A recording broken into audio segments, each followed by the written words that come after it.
Hello বন্ধুরা, আশা করি আপনারা সকলেই ভালো আছেন। চয়ন টেকনোলজিতে আপনাদের স্বাগতম।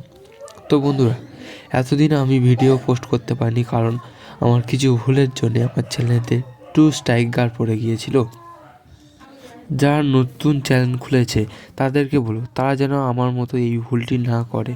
আর যারা জানেই না যে 2 স্ট্রাইক কী তাদের বলবো এক্ষুনি আমার কমেন্ট বক্সে কমেন্ট করো, তাহলে কী হবে আমি এই 2 স্ট্রাইক নিয়ে একটি ভিডিও করে দেব, তাহলে তোমাদের বুঝতে সুবিধা হয়।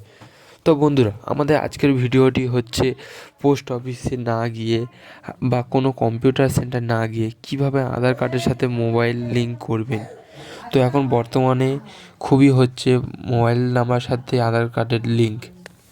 তো বন্ধুরা, আমাদের ভারতের প্রধানমন্ত্রী বলে দিয়েছে যে প্রত্যেকের আধার কার্ডের সাথে মোবাইল নাম্বার লিঙ্ক করতে হবে। তো বন্ধুরা, পোস্ট অফিসে বা এর জন্য আপনি কোনো কম্পিউটার সেন্টারে যাচ্ছেন, কোথাও যেতে হবে না। আপনার এই অ্যান্ড্রয়েড ফোন দিয়ে আপনি নিজেই আপনার আধার কার্ডের সাথে মোবাইল নাম্বার লিঙ্ক করতে পারবেন। তো বেশি না কথা বলে চলুন আমাদের ভিডিওটি আজকে শুরু করা যাক। মোবাইল স্ক্রিনে চলে এসেছি। তো সবার প্রথম কী কথা, আপনার ফোনে ক্রোম ব্রাউজারটি ওপেন করে নিতে হবে।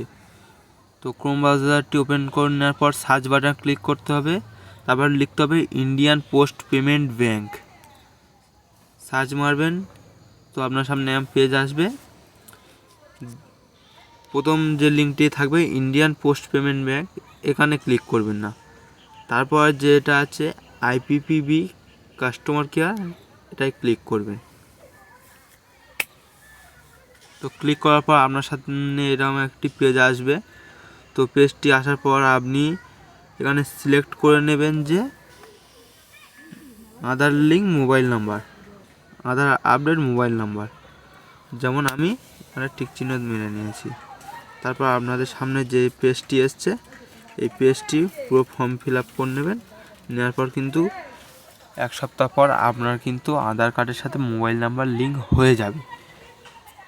তো আমাদের ভিডিওটি ভালো লাগলে অবশ্যই একটি লাইক করে দেবেন ও ভিডিওটি অবশ্যই প্রত্যেকের কাছে শেয়ার করবেন ও আমাদের চ্যানেলটি সাবস্ক্রাইব করে দেবেন ভালো ভালো ভিডিও পেতে।